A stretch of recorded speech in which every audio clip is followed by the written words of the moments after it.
professor João Ramalho é biólogo, faz parte do Departamento de Ciências da Vida da FCTUC e tem a sua área na reprodução, não é? Mas o que veio saber realmente foi o lado B. Foi saber que o doutor João Ramalho escreve BDs. Escrevi algumas BDs, sim. Escrevo, em geral. E nós gostaríamos de saber justamente como é que é essa sua relação com o BD. Pois, essa relação começou há muitos anos, como leitor, né? Como calcula. Depois, para aí, aqui há muito tempo, e não Marquês de Pombal, mandava nisto, comecei a escrever para fanzines, para pequenas publicações amadoras sobre banda desenhada. Depois surgiu um convite para escrever no Jornal de Letras. Ainda hoje tenho uma secção no Jornal de Letras, Artes e Ideias, sobre banda desenhada, e um blog, que é as Sequências Rebeldes, que também está no site do JL e da Visão. Também escrevi na Ler, na altura, e a certa altura comecei a conhecer as pessoas do meio, começaram a surgir oportunidades para fazer diferentes tipos de atividades. E, portanto, não é só escrever banda desenhada, é escrever, tenho livros sobre banda desenhada, nomeadamente As Cidades Visíveis, com João Miguel Ameiras, que é sobre dois autores belgas, franco-belgas muito bons, o François Chuitan e o Benoît Piters, e nós fizemos uma coisa que juntámos um bocado a minha parte científica com a minha parte de banda desenhada, que é este livrinho. Em vez de fazermos um livro sobre a obra deles, inventámos um congresso, como se fosse um congresso mesmo, com um programa e tudo. E claro que os oradores não existem, uns são eu, outros são o João Miguel Ameiras. Aliás, uma coisa gira é tentar perceber quem é que escreveu o que é nisto, mas basicamente as nossos familiares e outras pessoas aparecem nos nomes, portanto não é assim tão difícil. E portanto, em vez de escrevermos um texto crítico sobre a obra destes senhores, inventámos, por exemplo, uma visão feminista disto, uma visão da teologia da libertação, da parte da religião, de outros aspectos. E, portanto, isso foi o primeiro livro que eu fiz. Depois, começaram a aparecer outros tipos de convites para exposições. Por exemplo, fizemos, eu mais uma vez, e o João Lameiras e o João Paulo Paiva Boleu, que o João Lameiras escreve nas Beiras, o Paiva Boleu costumava escrever aqui no Expresso e é também um dos grandes historiadores da BD Nacional, e fizemos duas exposições, uma dos 25 anos do 25 de Abril, portanto, toda a BD que foi feita na altura do 25 de Abril, e é muito interessante porque como havia uma grande taxa de analfabetismo e uma grande dificuldade em passar informação, coisas que estão sempre, o que é democracia, coisas que agora hoje parece banal, não é? E, portanto, houve muitos panfletos muito interessantes e muitas bandas desenhadas para explicar como é que isto se fazia. E outro tipo de bandas desenhadas também, mais de acordo com a época. Depois também fizemos uma sobre Coimbra na banda desenhada, que é Coimbra Capital da Cultura. Esta foi no Museu da Física, até porque, por exemplo, uma coisa que as pessoas não sabem, mas o prestígio da Universidade de Coimbra é tão grande lá fora, que é uma coisa que nós aqui em Coimbra, às vezes, sinceramente, damos mais atenção a qualquer coisa que vem de outro sítio qualquer, é que numa aventura do Tintim, por exemplo, temos aqui um professor, há pessoas estrangeiras a acompanhar o Tintim, e há o professor Pedro João dos Santos, que é da Universidade de Coimbra. Portanto, é para mostrar que havia, de facto, há um grande reconhecimento do trabalho da Universidade noutros sítios. Depois, em relação ao 25 de Abril, com o José Carlos Fernando, isto sim são bandas desenhadas, portanto, isto é mesmo banda desenhada, os outros não são. Fizemos um pequeno livro sobre o 25 de Abril, com o José Carlos Fernandes, o melhor autor português de banda desenhada, a meu ver.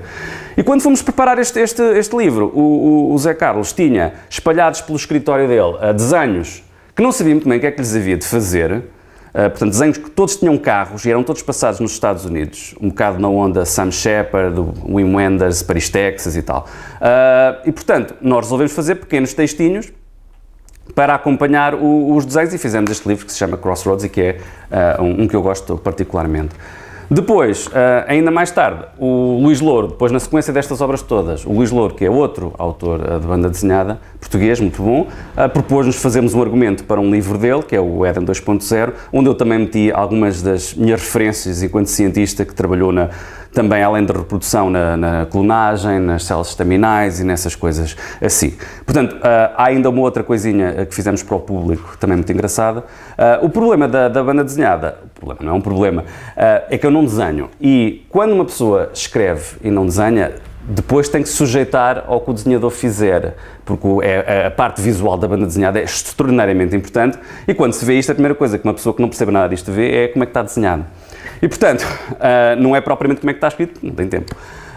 Depois, Em paralelo com isto tudo, eu ia escrevendo outras coisas e, portanto, em termos de banda desenhada, depois há ainda outra parte, que é onde nós estamos, que é a livraria Dr. Cartoon, da qual eu sou um dos 4 sócios, que foi fundada por uma belga, a Fanny Denaye, que veio para Coimbra estudar no Erasmus.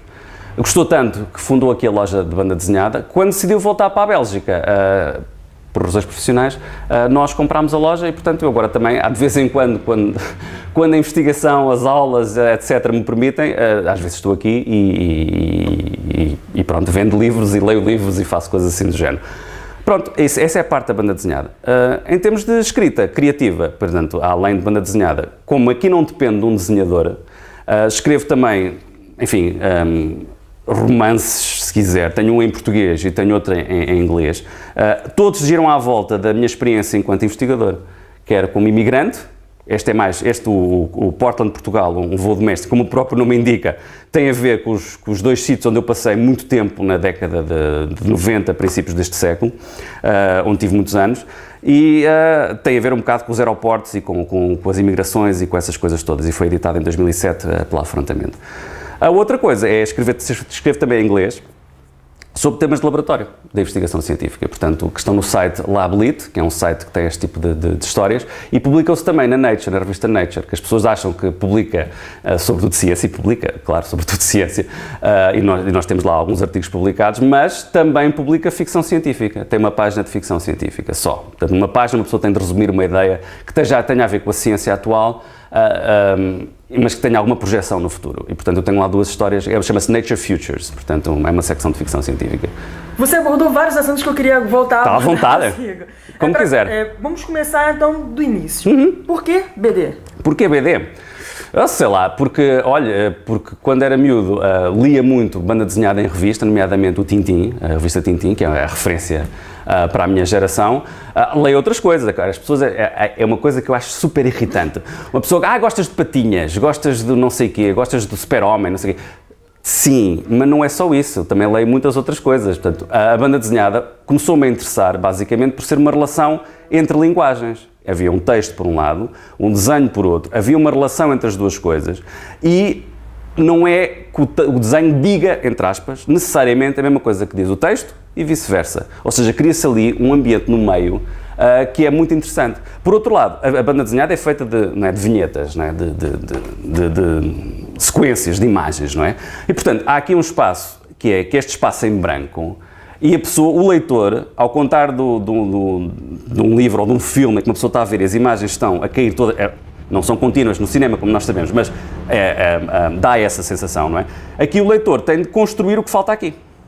Portanto, na cabeça tem de pensar, se está aqui, isto é a seguir, o que é que aconteceu no meio. E eu achei isso extraordinariamente fascinante. Comecei a ler outras coisas sobre a teoria da literatura, sobre a arte, sobre essas coisas assim, e comecei a achar, isto tem piada, tem mais piada do que eu pensava, não é só uma coisa infantil. Comecei a ler do Tintin para descobrir outras bandas desenhadas muito mais interessantes. Por exemplo, agora temos, sei lá, para dar exemplos de bandas desenhadas adultas muito, muito boas, temos o Mouse, que é sobre o Holocausto, por exemplo, o Persepolis, que é do Art Spiegelman, o Persepolis da Marianne Satrapi, que é sobre o Irão, a Palestine do Joe Sacco e o Safe Area Gorazde, também do Joe Sacco, que são reportagens em BD da Palestina e da Bósnia, dos Balcãs.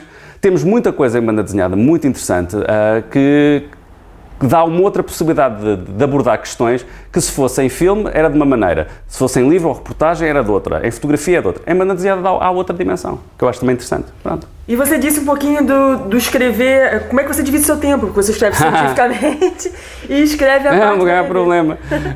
Não, como é que eu divido o meu tempo? Quer dizer, neste momento, em banda desenhada, eu não tenho nenhum projeto para fazer banda desenhada neste momento, porque, como eu digo, é o problema de ser uma coisa muito colaborativa, não é? Portanto, exige um grande trabalho de encontrar desenhadores, de encontrar um editor, de encontrar isso tudo. Enquanto que se eu escrever sozinho, ao fim de semana, à noite, ou não sei o quê, é mais fácil. Portanto, neste momento, os projetos de banda desenhada que eu tenho é basicamente escrever no blog e no Jornal de Letras sobre livros que vão saindo em português.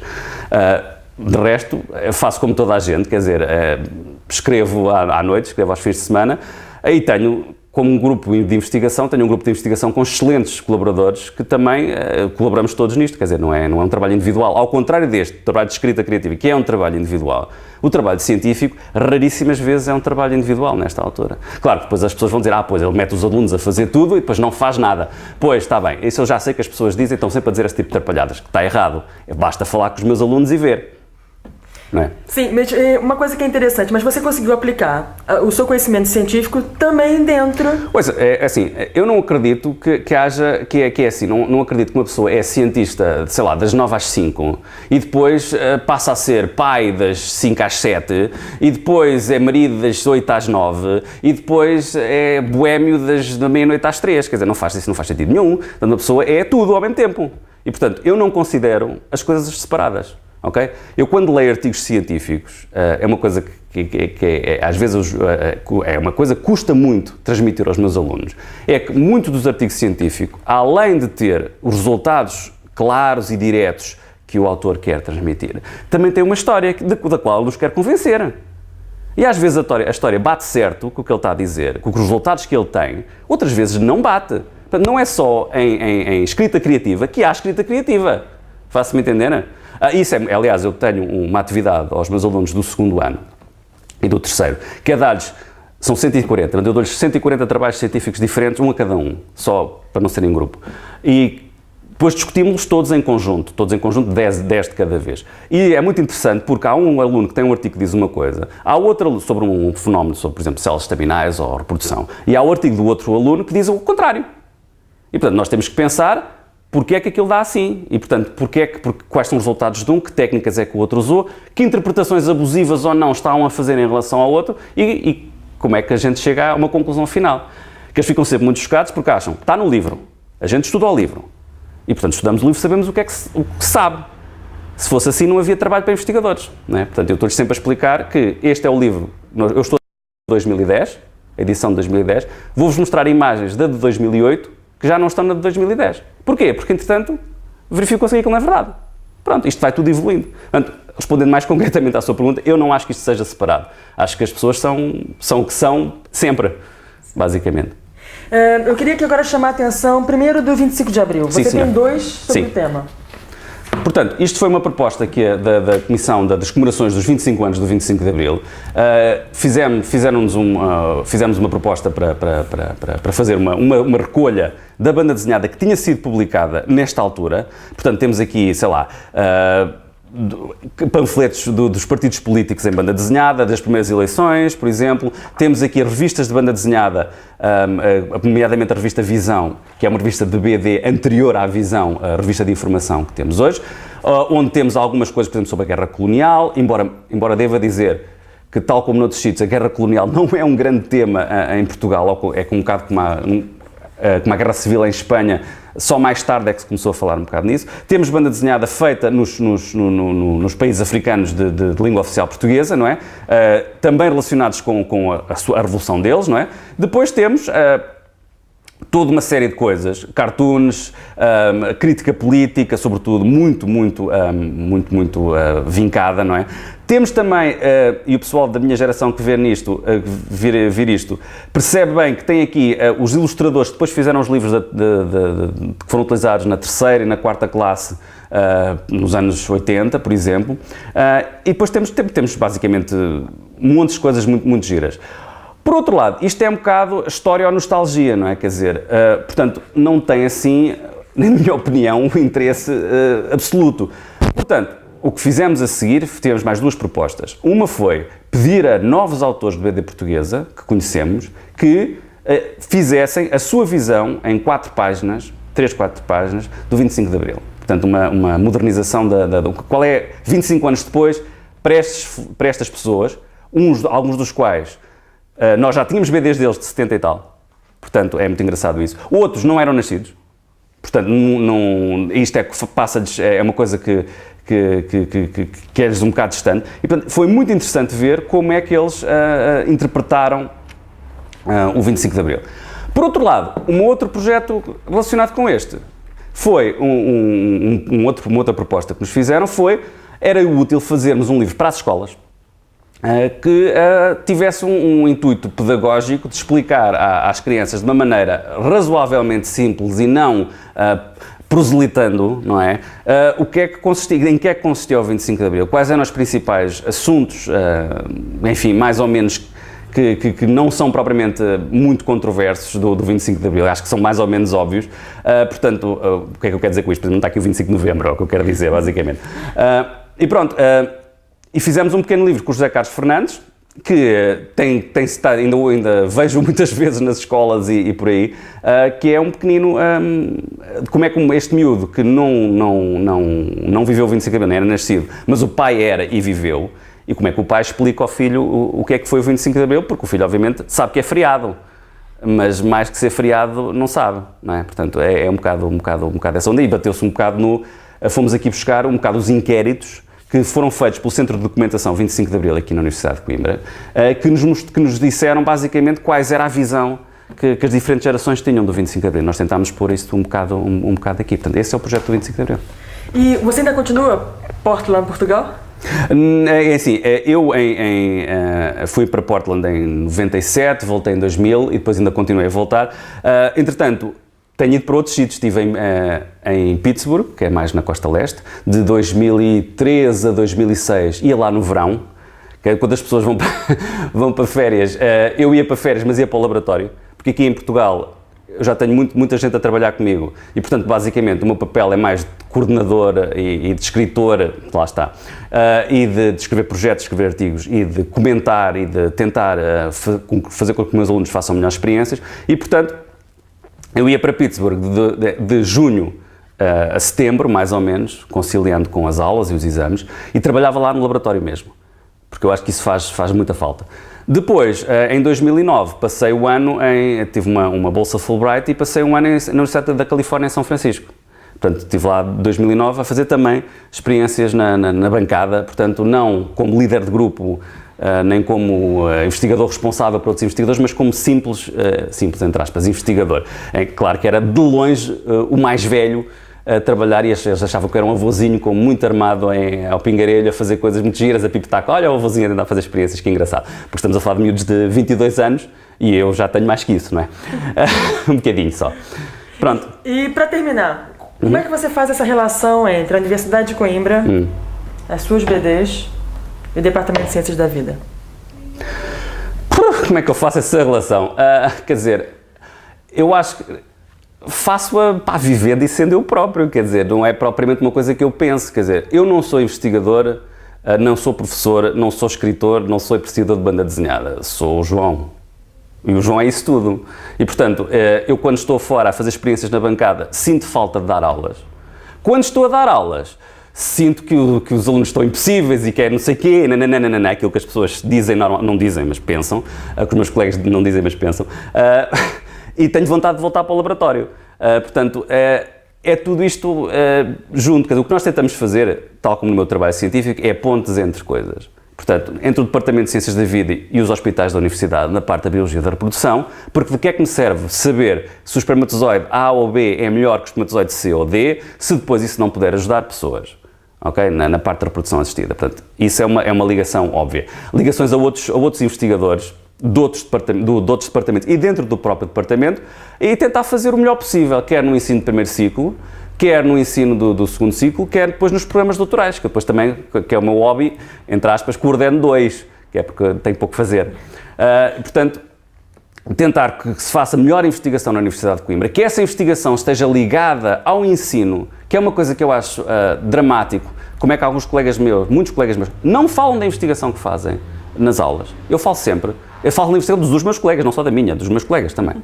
Porque acho que os alunos não sabem isso. Ficam com a ideia que células estaminais só se trabalha nos Estados Unidos e não sei onde. E trabalha-se aqui. Aqui, em vários sítios da Universidade de Coimbra, com vários investigadores. Portanto, eu faço essa ligação tentando, na parte escrita, observando artigos e olhando para eles, não só como investigador, mas como escritor, porque o cientista está a tentar transmitir uma mensagem. Está a tentar que a gente acredite que aquilo que ele está a dizer é certo. E está a fazer um esforço honesto desse ponto de vista, mas há outro investigador lá que tem a teoria contrária. Onde é preciso perceber onde é que acaba a história e começam os resultados. E às vezes não acaba, é muito difícil perceber isso, não é? Porque há coisas que, por exemplo, a gente faz em ratinhos, Isso entra quase no limiar da ficção mesmo. Portanto, nós, na minha área, usamos, sei lá, moscas, usamos ratinhos, usamos sapos, usamos humanos dentro do possível, como é óbvio. Não funcionam todos da mesma maneira. Portanto, uma pessoa que descobre uma coisa num ratinho não tem necessariamente transposição para a espécie humana. E as pessoas ficam muito espantadas. Por exemplo, tratamentos contra o cancro, que se ouve aí falar muito às vezes, em que funcionam muito bem em ratinhos, não funcionam em humanos. E às vezes vice-versa. Portanto, isso faz parte da narrativa da ciência, que eu não vejo como narrativa da ciência, mas como uma narrativa de cure. Quer dizer, é tudo. Que eu tenho muito interesse em explorar. Perfeito. Obrigada por nos receber aqui na Dr. Carton e vemo-nos por aqui. Ora é essa. Venham sempre. Obrigada.